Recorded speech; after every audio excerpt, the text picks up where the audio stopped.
Hi, folks. I'm just gonna introduce myself, and I'm Steve Thyberg. I'm actually the executive director here at the Shelley Senior Center. Devote a lot of my time to this place, and so I have a lot of love for this. And he asked me to actually just at the beginning kind of just give you guys an introduction, set some ground rules. We've had several community meetings here, and sometimes they've gotten rather rambunctious. And so I always like to set the ground rules at the beginning. Since we are a nonprofit, these types of meetings I do schedule are typically nonpartisan. And so I think this is one of those topics that are nonpartisan, non-political. So let's keep it that way. Next is if you need to use the restroom, they're around the corner here. The men's and women's are just right there on the left, just around the corner. If we happen to have an emergency, there's an exit there, there's an emergency exit there, and there's an emergency exit over here. But I doubt we're going to have that happen, so we should be good to go. Please, no smoking or vaping or chewing while you're in here. Also, if you happen to sneak some alcoholic beverages in here, kind of keep the flask hidden away so we don't see it. That'd be really awesome. Actually had that be an issue once, just throwing that out there. I was actually kind of surprised myself. Please stay out of the kitchen. We just got done having the high school. We're baking cookies for a kindness project that they're doing. And we just got done cleaning it all up. I've actually been here since about 7:30 a.m. this morning. And so, tapping my day off with this, which is awesome, right? Anyways, we're always happy here to do stuff like this at the Senior Center. A lot of people still think we're an old folks home here, but we're actually more of a community center for seniors and others. So please be respectful, please direct your questions, please listen, and I think this is one of those things that kind of affect us all, and I think he's done a lot of research. He came and talked to us about it, and so we'll just go from there. So with that being said, I'm going to turn this over to him.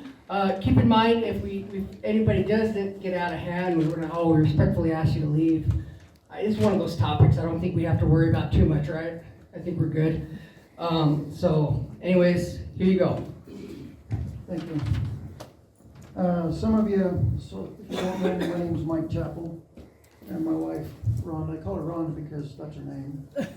But so if I refer to Rhonda, that's her name, and we'll call her that. I think her dad called her that too. But can anybody hear me in the back? You good? Okay. Louder. Louder? Speak louder. Here, I can turn it up a little. Is that better? Oh, that's going to be Is that too much?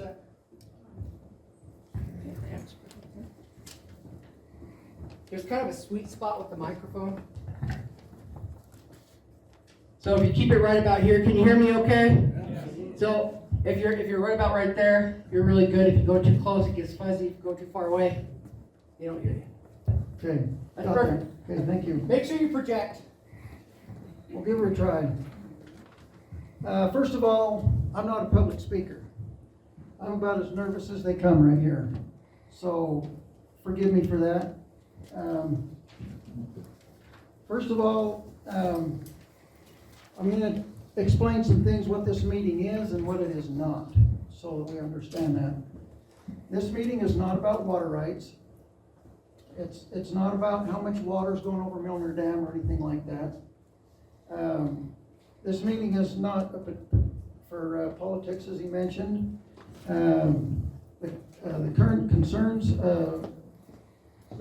and what this is it concerns to try and talk about these injection wells and what we can do about them and understand what they are, and so that our community is educated on this and what we can, and if you guys don't like this, what we can do to try and eliminate them and stop them. What the state of Idaho is trying to do. So first of all, I'm going to have Rhonda come up, my wife, and explain how this all started and the events that got us involved with this. So.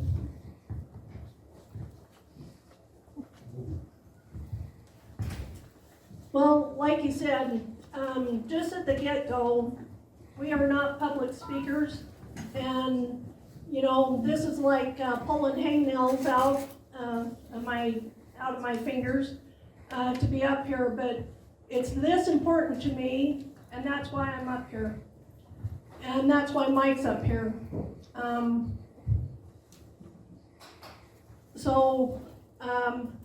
I'll just tell you, we're not very well trained on Facebook.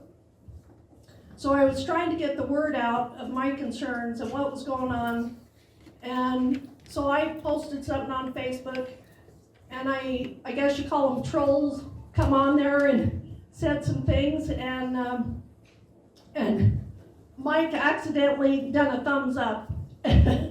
So my son was like, well, Dad, you know, that was on Mom's post, you know, or on someone else's post that was opposing it, and so we learned how to remove a thumbs up also. But anyway, that just kind of tells you we're not, you know, we're not political, we're just a member of this community that we love, and we want to keep our water good.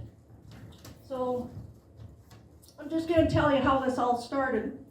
So I was at the house, and Cooper, there you are, Cooper Fritz come to my door, and he started talking about, you know, the trouble with the lack of water, and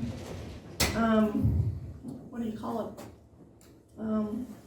When they were the curtailment. And he said, we want to capture this water instead of let it go down and just go to waste, and no one gets to use it. And I said, that sounds like a good idea. And how are you going to do that? And when he told me how they were going to do that, like, I was shocked. Because when he said we're gonna use canal water, and I found out it wasn't going to be filtered, it wasn't going to be treated, and it was going to go directly into the aquifer, I thought, this has got to be, you got to be kidding me. And I was in shock. He wanted us to sign a permission. It was basically a permission to use our well as a monitoring well. And I didn't want to, because it looked like that I was agreeing with these, and I certainly wasn't agreeing with them. And he, you know, when he said there's not going to be any filters or anything, I'm thinking there's pesticides, there's herbicides, there's bacteria, there's viruses, and I've even read that there's parasites in it. And all of these things are just bypassing the Earth's natural filter. And that just went against my core, right down to my bone. So,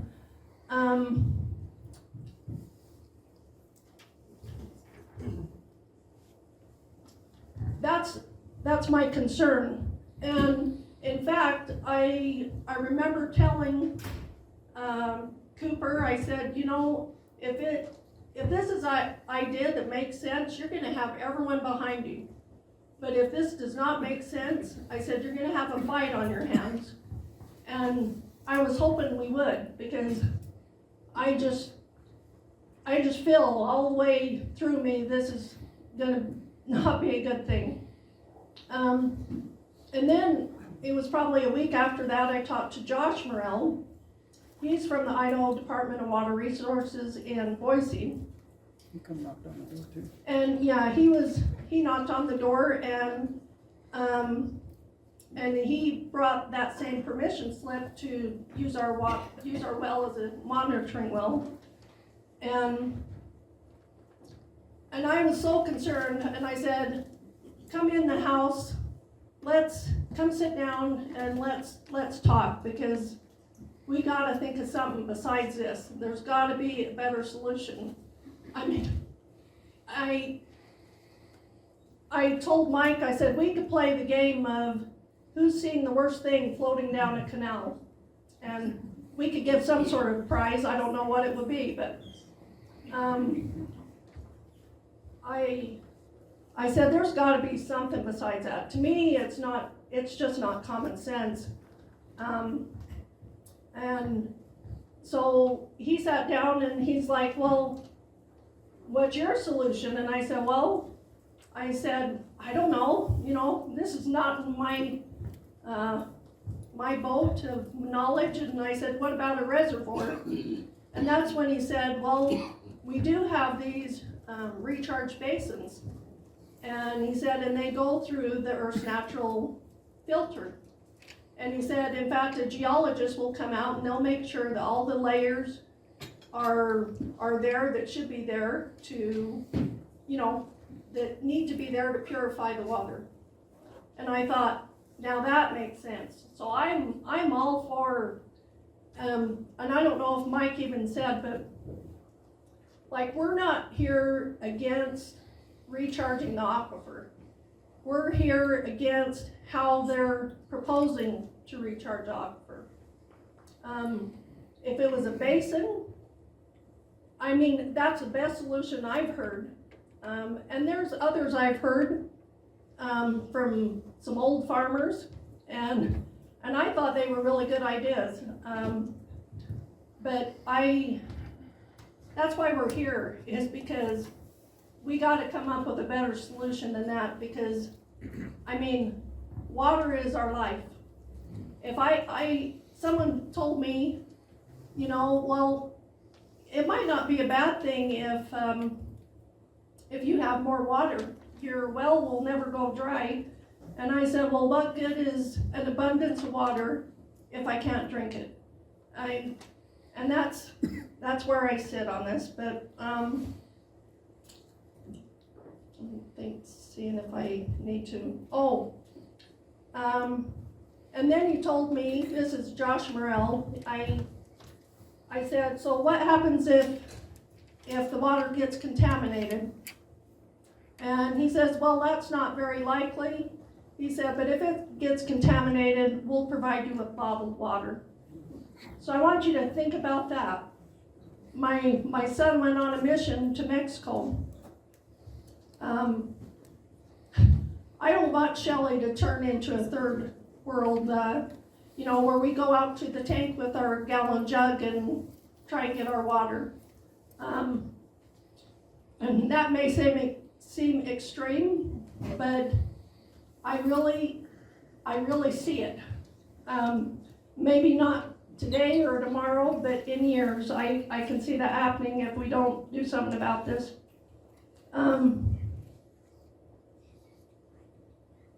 Let's see. And, they've done studies of the bacteria, and they've said that, I think it's 95% of the bacteria is gone. Well, I'm concerned about the 5%. So, to me, it's kind of like Russian roulette. Well, you have 95% of living. Well, I want the full 100%. Maybe I'm greedy that way, but, and I think, one of the biggest things, I guess, that really, from the very get-go, is after Mr. Morrell and Cooper Fritz come to my door, I don't know if they know Shelley like I do, and we talk, our neighbors, we talk to each other. And so the first thing I did is I went out and I talked to my neighbors. Do you know anything about this? Not one person knew anything about this. And I just couldn't believe it. I thought, if they're messing with our aquifer, if they can damage our aquifer, and they're not talking to anyone, and no one knows about this, and it wasn't just our neighbors. We talked to the Idaho Conservation League. He didn't know about it. We talked to some people that are involved in the environment. They didn't know about it. And I just thought, what is going on? So I guess that was big red flag to me. So, I guess I'll let Mike kind of cover what they are and what we've dug up about them, so. First of all, is this the right distance? Okay. First of all, is what made me really upset is when Cooper Fritz was at my house, I was at work, and I ended up talking to him on the phone. And I asked him a bunch of questions that he couldn't answer. And that was, what about acute exposure? What about chronic exposure? What about things that go in that canal that you're not monitoring, that goes in that well without you knowing it, that you didn't monitor? Well, the minimum requirement for monitoring is what he said on the well that they're proposing, a well that's a 24-inch casing. Excuse me, let me get to that.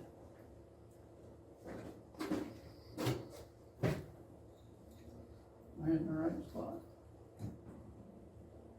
That's a picture of some 24-inch casing, and oops. That's what I seen in the canal right by my place.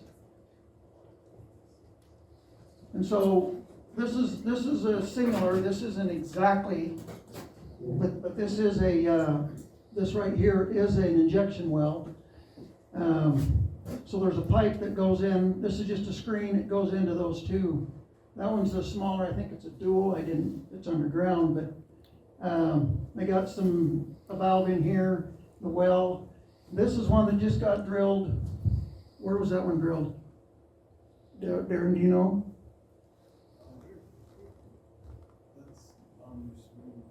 New Sweden. This one hasn't been developed yet. So this is kind of what we're talking about, 24-inch casing.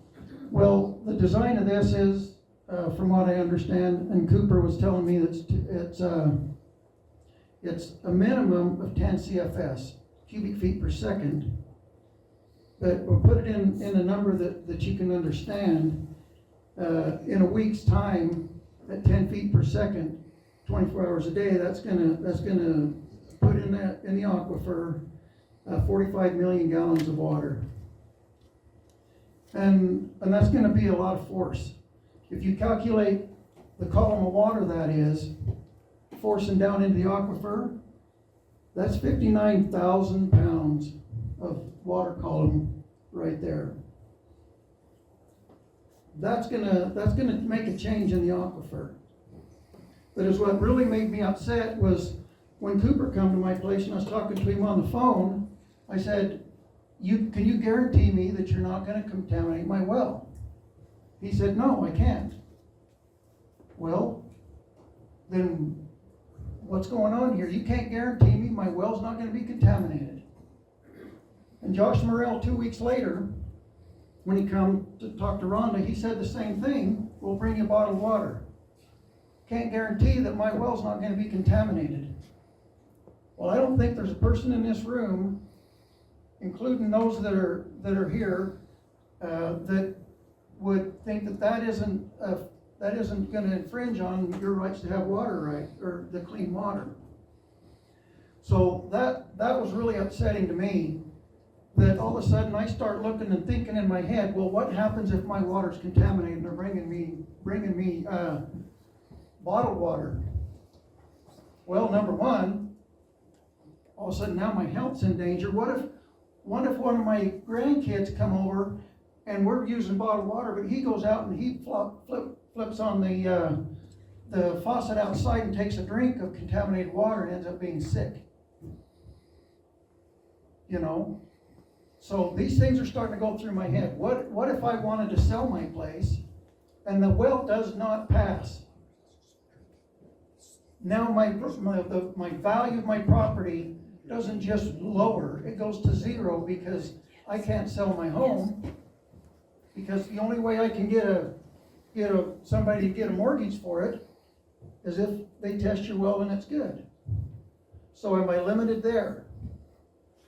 And so I start looking at these things, and we start talking to people, like Rhonda said, and nobody knew about it, not one person.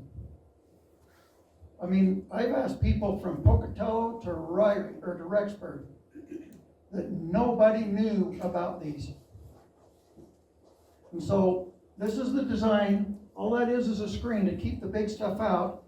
There's a valve behind here right now that they can open and put the water in, let the water free flow into those injection wells. No filtering, like she said, nothing. And in my opinion, after looking through Mr. Fritz's sampling and the endless hours of watching the online board meetings, aquifer recharge meetings, because they're posted on Facebook, they're public, and all their Idaho Department of Water Resources meetings, and listening very closely, I'm starting to put together an understanding of what we're talking about, and what the state, thank you, what the state is they're proposing. And Cooper Fritz told me when I was on the phone with him, well, they're planning hundreds of these wells. Go ahead, I'm sorry. Mike, that new Sweden well, that new one, Yeah. the drill rig pulled off of that the week before Christmas, and we were told that's 400 feet deep, 400 feet pipe. Okay, thank you. They proposed mine, the one by my place, 300 feet. My well's 240 feet. And so it's right in probably right in that realm of where I'm pulling water off. And when you start pushing that much water, do we know where it's going? So the aquifer is almost like a sponge. It's not just a free flowing water down there open. It's sediment, it's base salt, it's going through, and the aquifer moves, but depending on where you are in over the aquifer, it moves from 1 to 10 feet a day is all. And so you start dumping that kind of water down in there. My finite mind is kind of mechanical, and I'm thinking you pump that kind of water down in there, moving that slow, isn't it going to back up? Isn't it going to pool? It's not just going to keep flowing like it does on the river when you throw a stick out there. It's kind of gone. And so my thinking is this isn't good. And like I say, when I get two people tell me that they can't guarantee my well's not going to be contaminated from the Idaho Department of Water Resources, I think everybody in here would be a little upset if they was told that to them. And so that's mainly what derived this, what this come from. And so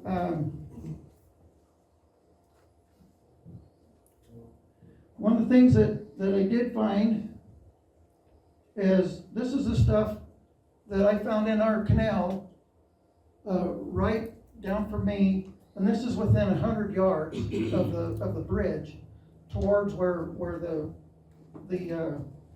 that they wanted to put the well. And so found dead stuff, dead animals, old gear houses from a pivot, a bunch of garbage, a bag. Who knows what was in the bag? This looked like it might have been a dog food bag, but this is that's only three pictures, 4 pictures. But I had about 20 pictures of all kinds of stuff in the canal right there. Okay, and so one of the things that's a concern. This is from Idaho Conservation League, which they do some scientific studies, and this is one of the things that they're saying. So oxy is an oxygen, okay, and this is what's happening when you get this. So like you have your fish bowl and you got boiling air in it, so that you got excess air. You got that type of velocity going down into a well. You think it's not going to start getting excess air into the aquifer? And so now you get oxy conditions, and now you get your nitrates that are gonna be higher. They're gonna, It won't break down. they won't break down. Now this is a toxicness to you. And if you notice,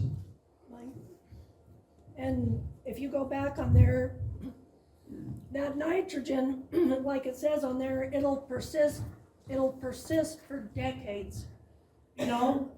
So take note of that. It will not only increase the nitrates, but that's gonna, stay for decades, so. and so here's one of the things that Idaho Conservation League, this is the second part of that article. Long-term ingestion. So long-term ingestion is what I was talking about to Cooper Freaks to begin with, is a chronic. It's a small amount for a long term. Acute is a large amount for a short time. So now we're talking nitrates that are for small amounts for a long time. And this is below regulatory limits. It's not above the reportable limit, it's below it. And they've got it connected to colorectal cancer. And so this isn't my article, this is the Idaho Conservation League article. And so,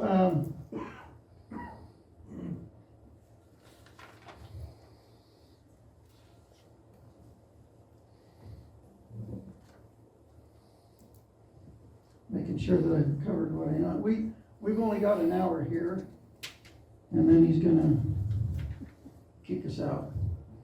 So one of the things that I watched a recharge meeting, and this is from Cooper Fritz that he wrote, and this is it is possible that the program expands, which meaning injection wells here.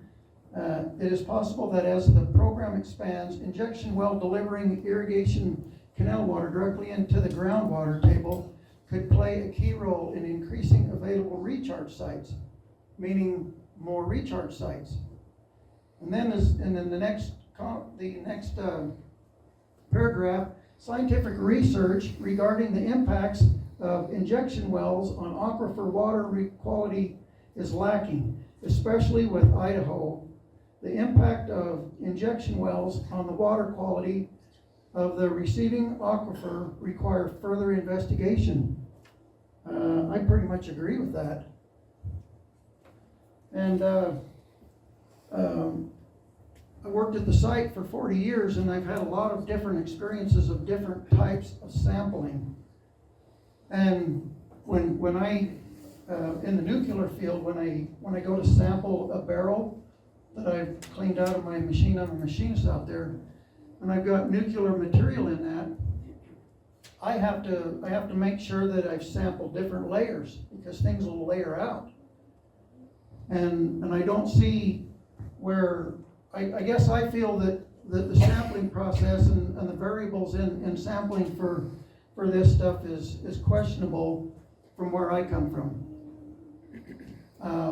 From the process variables of how they're sampled, are they continual samples as it flows across? We've got that where as it flows, it takes almost like an eyedropper every so many minutes or every so many seconds, so that you get a readout over time, and then it's a representative sample. If you got, in my book, if I've got water or something flowing, and one sample might tell me what happened at that moment, but it doesn't tell me what happened during the night, and it doesn't tell me what happened yesterday. It tells me that moment. So 45 million gallons in a 7-day period, one sample, in how I view it, in my history, that is a blip on the screen. It don't tell the full story. And so that was one of my concerns also. Another concern I have was, if you go back and look on the newspaper, or in the Google air wrecks that go into the canal, down there in Milo, on that county line road, the Harrison Canal follows that for a while. There's multiple wrecks happen in that canal. And then you've got, and it can happen anywhere. And this is a concern I have. Now you got water, you got oil, gas, antifreeze flowing down that. And if there's an injection well open and putting water in the ground or in the aquifer, and it goes into there, what's gonna happen? I mean, that's the concerns I have. When I start thinking about that, how is that gonna be stopped? How are we gonna prevent that from happening when it's in the night? And whoever's operating that head gate is home sleeping and they didn't know that happened. And the people that are rescuing somebody in the water, getting that car out of the water, that truck, that whatever, they don't know that there's a injection well downstream, 1/4 mile. They don't know to notify anybody that needs to be shut off, because nobody's saying anything about injection wells, are they? And so it really makes me upset when we find these things out by a knock on the door. And I've told people, I didn't go looking for this fight. It come to me, and I'd rather be in my shop imagineering stuff, being a hermit crab, than standing here and being upset over what's going on. And I feel a responsibility to let you guys know what's going on, what the state of Idaho is trying to do, and what they are doing. Because there are injection wells in, you know, and we talked about what's at stake, what is at stake, and that is your health, your property value, the health of your children, your grandchildren, your wife, your spouse. And what about the individuals they're already struggling with health, that all of a sudden it contaminates or it damages? I can't help but think that when you get 200 wells spread all over the aquifer and it moves 1 to 10 feet a day towards 1,000 Springs, and the INL put out a document that said that they estimate from INL down to American Falls takes 100 to 150 years to travel there. That's a document I wish I had put on here. That's a document that the INL put out. So you get 200 wells potentially dumping that kind of water in the ground in a 1 month period. So let me explain to you what that means. Like Rhonda said, I agree with aquifer recharge. I fully support a healthy aquifer. But when you start dumping that kind of water in during the springtime when there's runoff, and they want to capture that water, they want to put it in the aquifer before irrigation time starts, and that's when the water rights are invoked into action, and they need to shut their injection wells off. So the injection wells are not going to be, that I understand, are not going to be running 24/7 all summer long, all winter long.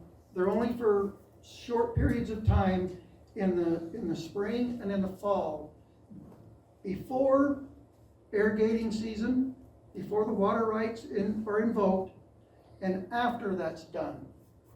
They're capturing this excess water and putting it in the aquifer. I'm for that, but not in this way, with injection wells that are contaminating. So my thinking is they put 200 wells in, and in a 45-day period, they're all active.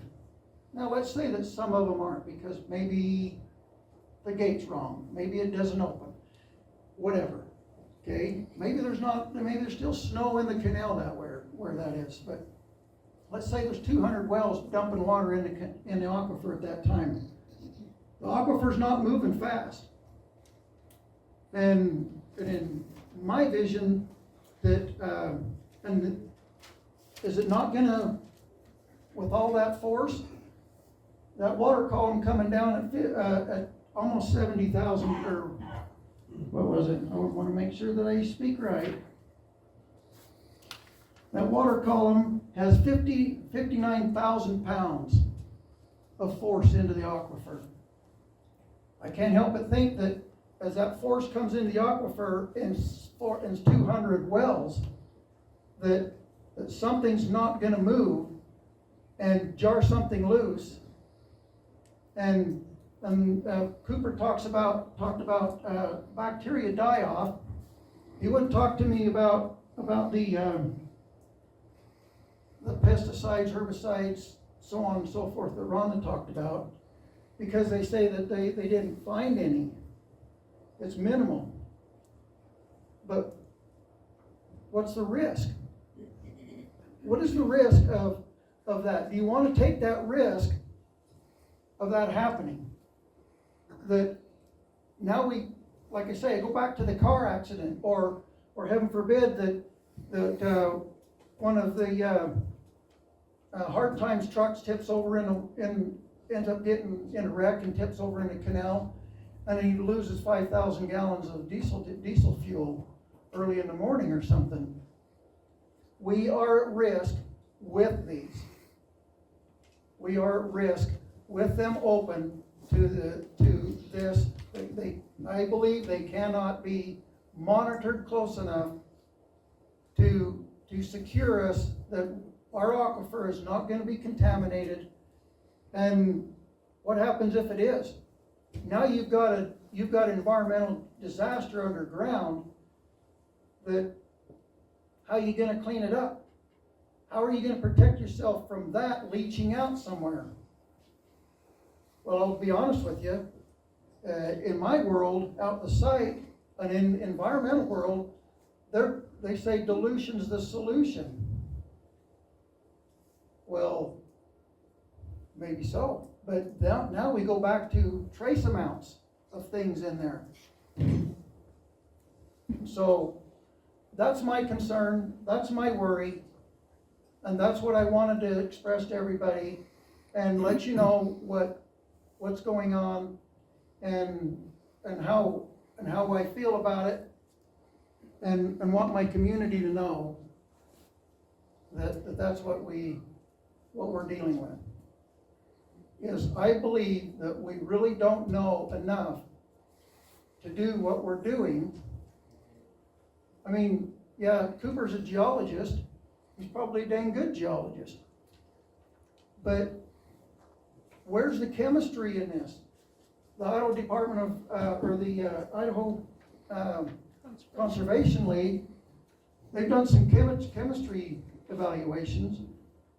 Where is all that we can find? I've looked, I don't know where it's at. I'm not saying it's not there. But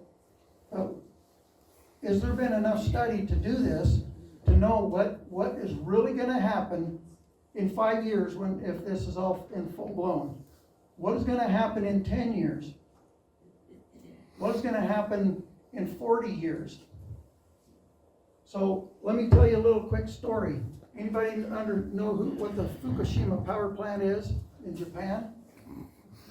Okay, back in the 60s, Japan put their best minds together, and they wanted to build a nuclear power plant to supply power to Japan. And so they studied and they researched and everything that they could do to identify the best place for this power plant. And they run scenario after scenario. And they decided this is the best place to put it. They needed the water, so they put it on the shoreline. And so 40 years goes by and everything's just fine. And all of a sudden, there's a tsunami offshore that they didn't plan for and they couldn't see 40 years ahead. And so the tsunami come, and it wiped out that power plant. And one of the things that they didn't plan for is the tsunami. They put their generators that runs the secondary water in there to cool the reactor. They put them in the basement. And so when the tsunami comes, what it done was it took out their generators, and the secondary power, or the secondary coolant. The primary coolant is what goes right around the reactor and gets heated up, and so it goes to steam and runs steam generators. And so to cool that water down and to help maintain water in the reactor coolant or temperature, they got a secondary coolant that doesn't get contaminated. The secondary cooling is what I'm talking about. So the tsunami hit, the reactor scrammed, it shut down like it was supposed to. But it also took out the secondary coolant. The primary was sitting there getting hot as the coolant wouldn't work. And so it built got hotter all the time. And then all of a sudden, what happens is it starts generating a hydrogen. And then it exploded. Well, I tell you that because the best minds were on that. The best minds went through everything 40 years before. And that's the lesson I take right here is I don't think we have enough information to do that in that magnitude that the state wants to do. What's going to happen in 40 years when it's contaminated, or if it's contaminated?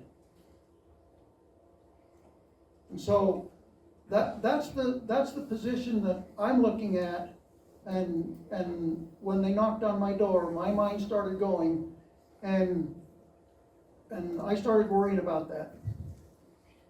So. Go ahead. Yeah, I just wanted to get up and say, I'm one of those old farmers somebody mentioned in the back, and I currently sit on the New Sweden Irrigation Board.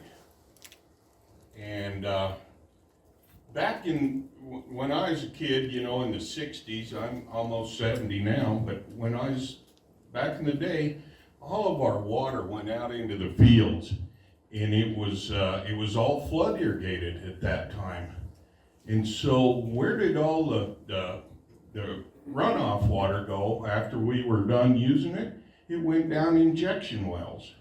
And that's when the aquifer peaked back in the day. And anyway, we played in that water when we were kids. All of that water, I had 4 injection wells just on the farm I lived on. And there was hundreds of them throughout the country. So I'm thinking, this is not really something that new. I think it's, we're going to be putting a lot of water in the ground at once. But the aquifer has been compared to the size of Lake Erie. Right. When you talk about dilution. So we all need to remember that, and today the aquifer cannot sustain itself without doing recharge. Thank you.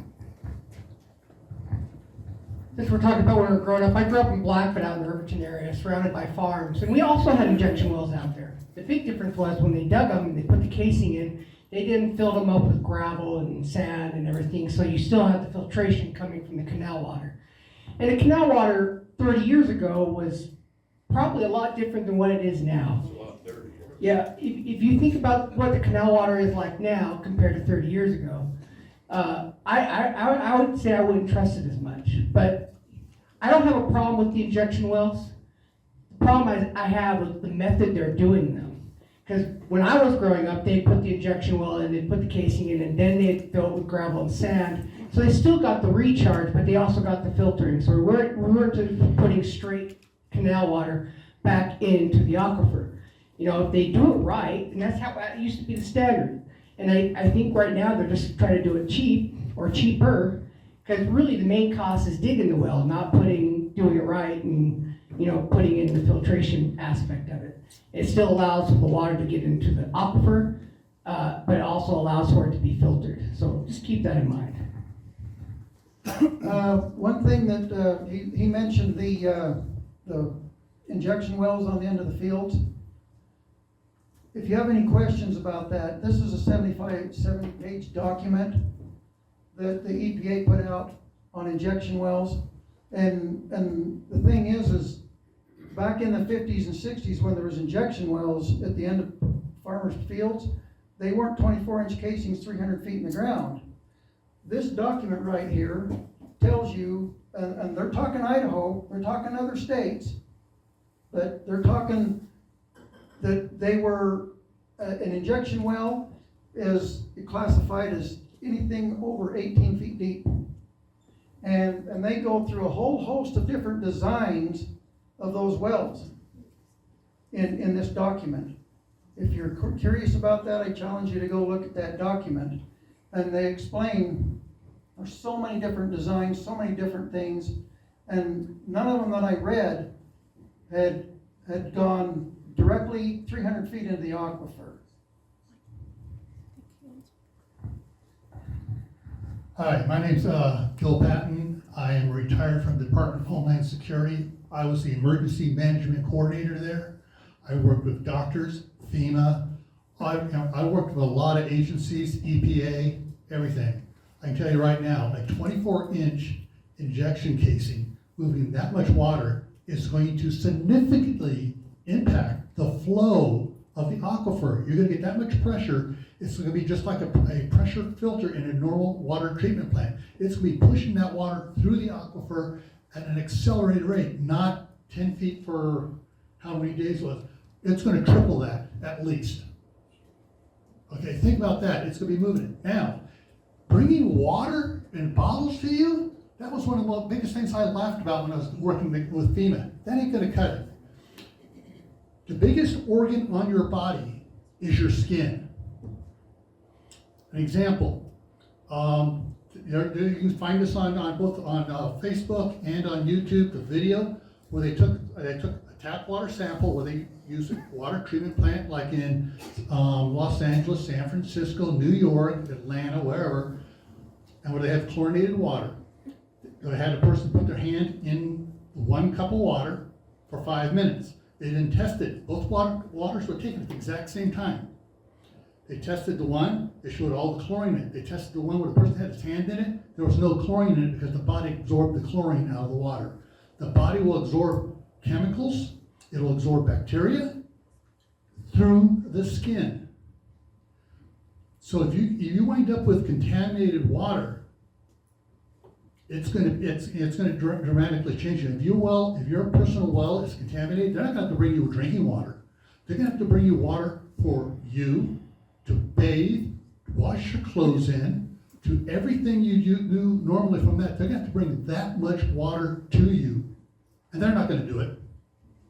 Then if you have animals, your animals are going to need to have water as well. Because if you're giving them that contaminated water, it is going to contaminate, if you got cattle, it's going to contaminate the beef. If you got chickens, it's going to contaminate the chickens and the eggs. If you got sheep, it's going to contaminate the meat from the sheep, all right? It's going to spread. That's one of the things I had to deal with writing what's called tactical response plans.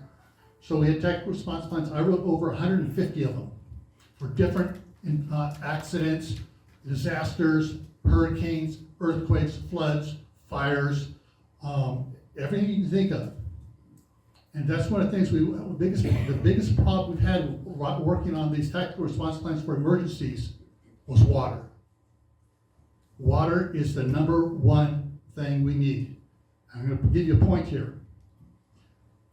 3 minutes without air, the average person dies. Average. 3 days without water, the average person dies. 3 weeks without food, the average person dies. Those are called the rules of 3. There are 3 rules of 3.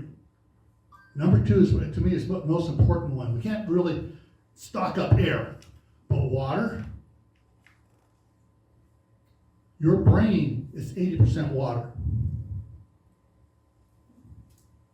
So what I'm saying is, do your due diligence, do your research. Don't just let someone tell you, oh, we did this and everything. I grew up on a farm back in the 60s too. We used to do crazy stupid stuff. And I tell you, I'm feeling the results of that years later. What you need to do is do your due diligence, do your research, contact these agencies, ask questions, ask to see documentation. I'm surprised the EPA hasn't come and shut the injection wells down personally. I don't know if they know. I don't even know if they know about them. Yeah. From what I've been learning, but they probably do. I don't know. But anyway, one of the other things that I wanted to comment on is, what about domestic? What about terrorists? What about somebody who wants to mess with somebody else? How is that protected? It's not. When we're talking about security, how is somebody protected if they want to just be malicious? Maybe the neighbor made them mad. I don't know. Maybe they hate the community. What's to stop that when you've got these open wells, the water going in them all the time? You know, that's a concern of mine. I mean, you may think that that's a kind of extreme, but it's a concern that I have. You know. Mike, should we talk about solutions? So is what I want to do is talk about a solution, and you know, there's solutions to this, and it's right here. It's right there. That's your solution. That's a water basin that they've built, and they're building more of them. The Enterprise Canal Company's building those up there by Ryrie. They're not bypassing the natural filters, the Earth's filter. And it's not the place with the pile of dirt either. This is not, this isn't the place where the big pile of dirt is up by Ryrie. That's a Progressive that's doing that one. This is the Enterprise. And so the biggest concern is we're bypassing the Earth's natural filter, and there's no control. There's nothing that stops any contaminant. Maybe there's none for a year, but there's going to be some sooner or later. And do we want to risk it? Do we want to risk it? So I'm Cooper Fritz. I coordinate the Water Resource Board's Managed Recharge Program above American Falls Reservoir. And I appreciate the opportunity to be here and the opportunity to speak. I'm just going to say a couple of things. These basins, I'm super pro-basin. It wouldn't, South Fork of the big one up the way wouldn't happen without me. We're moving that mound, it's going to be gone. It's a great basin. It takes 60 CFS of water. This is the best area for basin infiltration based on the geology. And it underperforms. And this is the story of basins in East Idaho. They underperform. So the new Sweden well was drilled because that basin that it's drilled by underperformed. The well costs maybe $250,000. It's cased through the domestic well aquifer and down into a deeper aquifer where there are no domestic wells. We have 10 years of data from the canals. I'm not going to go over those tonight, but we're having a meeting on the 22nd at the Shelley High School at 7:30 where we'll talk about those. 7 o'clock. I want to say I appreciate the concern, but I want the community to know that basins won't work outside of this area where there's a bunch of river rock, outside of the area where there's gravel. And the real magic of this water is that there's a lot of it. It's pure Rocky Mountain runoff. We're not spilling it because it's dirty. We're spilling it because we don't have a way to get it into the ground. And these wells offer us a way to get it into the ground in an efficient way, in a way that we can go across the valley and take advantage of all of the hydrologic returns from these wells. Where do you live, Cooper? Yeah, let him. This is my meeting. I call this meeting, so, you know, he's gonna have a chance to talk on the 22nd. I live in Ann. So, but we're out of time, and so thank you for your comments. We've got some petitions over here, the handouts that we have. Right now, it's very crucial for you to take this handout and write a letter, a personal letter, to the people on that list.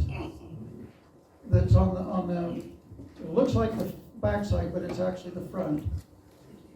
And submit it to the people on that list right there. And I have it just like, where does it say? Just like it says right here. It's a crucial and imperative that you write a letter to those on this list. We have verification that they read our letter. I sent a letter on Saturday, I sent a letter to these people, and I got confirmation back by Tuesday that they read my letter, and they have serious, they're serious about what I said in there. So we believe that those on this list will have the most impact and are in the position to stop injection wells, not only in our area, but possibly the whole Snake River Valley, or upper Snake River, we should put upper. So if this is, if you share the same concerns as I do, it's imperative that you write those letters and send them to those people.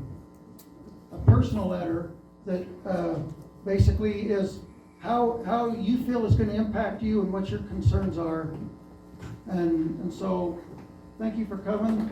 There's a place to sign a petition over here, but most importantly, write those letters. So thank you for coming. I appreciate it.